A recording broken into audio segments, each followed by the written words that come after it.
Yes, Sebenzile, of course, you know, it takes a village to run an election as important as this one. The SABC's role cannot be overstated. There are a number of other media houses here. The IEC, arguably speaking, is on show. But the CSIR also has a very significant role to play in helping us understand where we are, where we're headed, and ultimately what this all means for you. And joining us now from that organization is Ndumiso, who is with the CSIR and is with us now live on the floor, as they say. It always sounds cool to say that, so I'm going to say it as much as I can. Great to see you, Ndumiso. Thanks for joining us on the SABC. Good morning. I'm happy to be here with you.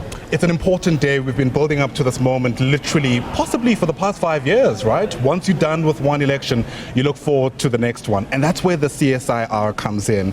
You're working in collaboration with the SABC to help us with predictions, understanding the vote itself, and of course, understanding what that means. Help us place specifically the role you're playing in this election. Okay, so we have two roles that we're playing in this election. Firstly, we're doing the prediction of the results outcomes. Once the IEC releases early results, we do our predictions. So that's a one end.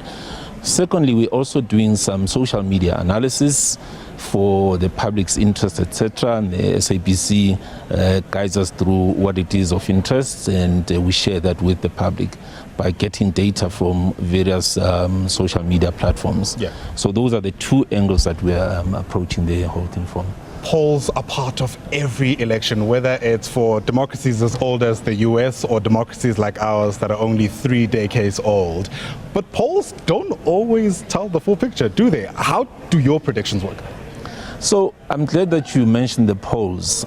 Our model is completely independent of polls. So we do not get any information from the public until such time that the IEC starts counting the votes and releases results.